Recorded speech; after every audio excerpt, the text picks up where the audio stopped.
భయపెడితేనో ప్రజలు అందున ఆంధ్రప్రదేశ్ ఓటర్లు భయపడతారనుకోవటం మీ భ్రమ.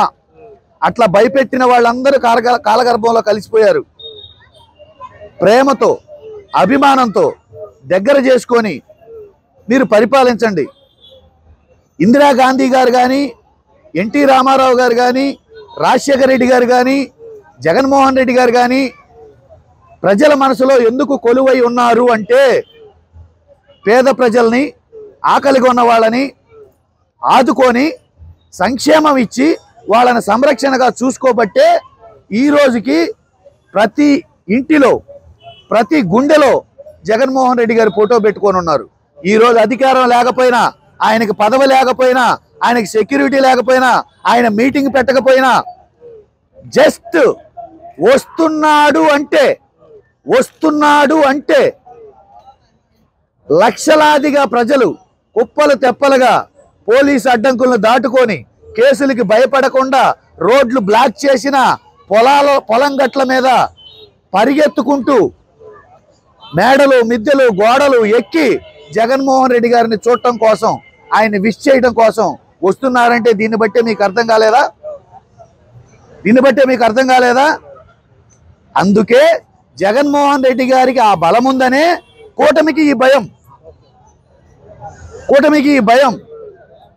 అతనికి పదవి లేకపోయినా, అతనికి అధికారం లేకపోయినా, అతనికి సెక్యూరిటీ లేకపోయినా ఏంటిరా అతనేంటి, అతని గుండె ఏంటి, అతని ధైర్యం ఏంటి, అతనికున్న అభిమానం ఏంటి, ఆ ప్రజా సందోహం ఏందని చూసి భయపడి రాబోయే ఎన్నికల్లో ఖచ్చితంగా మన ఓటమి తప్పదని, మనకి ఆల్రెడీ ప్రజల్లో వ్యతిరేకత బిగినైందని గమనించి పోలీసు కేసుల ద్వారానో, అరాచకాల ద్వారానో, రౌడీయిజం ద్వారానో, దాడుల ద్వారానో భయపెట్టాలని కూటమి ప్రభుత్వం చూస్తుంది. ఇవన్నీ ప్రజలు గమనిస్తూనే ఉన్నారు. సునిశ్చితంగా వాళ్ళకి సమయం రావడం కోసం ఎదురు చూస్తున్నారు.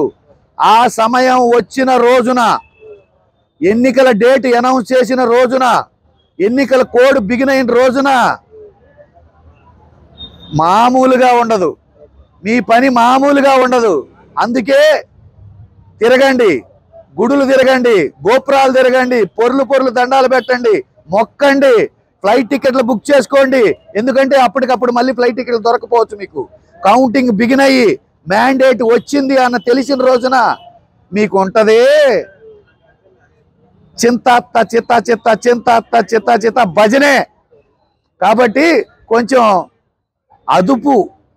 ఒళ్ళు అదుపులో పెట్టుకొని, నోరు అదుపులో పెట్టుకొని, అధికారం వచ్చిందని కళ్ళు నెత్తికెక్కకుండా, అహంకారం ప్రదర్శించకుండా, ప్రజలాభిమానం పొందడం కోసం ఇచ్చిన హామీలు నిలబెట్టుకొని అందరి ప్రజల్ని సంక్షేమంగా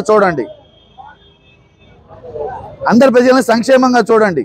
ఈరోజు కూటమి ప్రభుత్వానికి 50% ఓట్లు వచ్చినాయని, వైసీపీకి 40% ఓట్లు వచ్చినాయని, ఈ 40% వాళ్ళని మీరేదో చేద్దామనుకుంటున్నారు. ఆ 40-50 అయితే, ఈ 50-40 అయితే పరిస్థితి ఆలోచించుకోండి.